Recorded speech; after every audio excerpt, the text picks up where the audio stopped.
नमस्ते मैत्रिणींनो, आज आपण करणार आहोत अंड्यापासून पराठा तयार। तर अंडी ही 5-6 घ्यायचीत आणि कुकरला लावून 2 शिट्ट्या करून घ्यायच्या आहेत। आता कुकरला शिट्टी होते तोवर आपण कणिक मळून घेऊया। तर थोडं मीठ टाकलेलं आहे, त्यामध्ये गहू पीठ टाकायचं आणि आपण पीठ मळतो तसं पीठ मळून घ्यायचं। पाणी टाकून असं मळून घ्यायचं चांगलं। हे बघा, अशा आता गोळा झालेला आहे। आता झाकून ठेवूया 10 मिनिटांसाठी।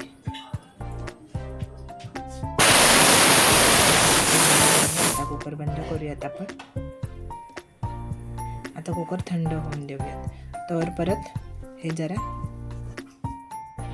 चिमून घेऊ। हे बघा, हे जरा मळून घेतलं ना की मग चांगला पराठा सॉफ्ट लाटता येतो। हे आता पीठ तयार झालेलं आहे। आता ठेवून देऊ एका साईडला। आणि आता हे बघा, कुकर थंड झालेला आहे। हे बघा, वाफ गेलेली आहे। आता थंड झाल्यावरची टर्फला काढून घ्यायची। हे बघा, आता तवा तापायला ठेवूयात आपण। तवा तापतो आहे तर आपण ही अंडी जी सोलून घेतलेली आहेत ती किसून घेऊयात। हे बारीक जी आपण अद्रकची किसणी आहे ना त्याने किसून घ्यायचं। चांगले किसून घ्यायचे। अशा पद्धतीने चांगले बारीक ह्याच्यावर बारीक किसले जातात। हे बघा, हे आता सगळे आपण किसून घेतलेलं आहे। आता ह्याच्यामध्ये ना आपण ही कोथिंबीर बारीक चिरलेली आहे ती टाकूयात आणि अद्रक बारीक किसलेलंच आहे आणि लसूण आहेत, एक 5-6 लसूण किसून घेतलेले आहेत। आता हे काळी मिरी पावडर आहे ती टाकायची थोडी आणि चाट मसाला ते थोडं टाकायचं आणि आपण हे चांगलं मिक्स करून घेऊयात। आता ह्याच्यामध्ये ना मीठ टाकायचं चवीनुसार, धनिया पावडर, हळद पावडर थोडी, गरम मसाला पावडर आणि लाल तिखट, काश्मीरी लाल तिखट। आता हे चांगलं मिक्स करून घ्यायचं। अशा पद्धतीने हे चांगलं मिक्स करायचं। हे बघा, आता एक कणकेचा गोळा घ्यायचा आणि पिठामध्ये घोळून घ्यायचं, सुक्या पिठामध्ये।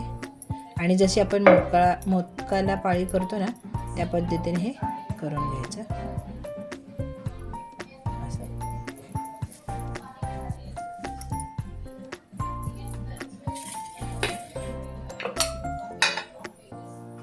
अशा पद्धतीने चांगलं करून घ्यायचं आणि हे जे आपण सारण केलेलं आहे ते ह्याच्यामध्ये भरून घ्यायचं।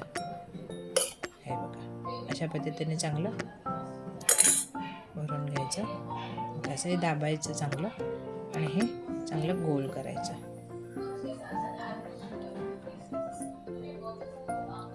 दाबून दाबून गोल करायचं हे चांगलं।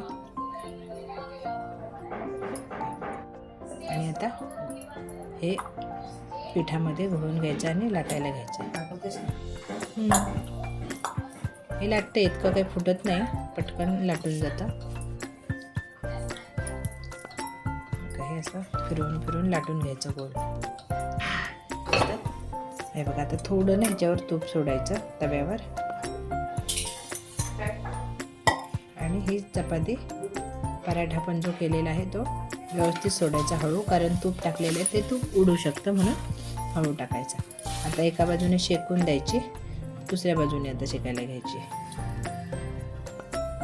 गॅस मोठा ठेवायचा। दोन्ही बाजूने चांगली उलटी पलटी करून शेकून घ्यायची आणि आपल्याला थोडं थोडं तूप सोडायचं। आता दोन्ही बाजूने आता शेकून झालेली आहे। आता आपण ताटात काढून घेऊयात। हे बघा, रेडी आहे।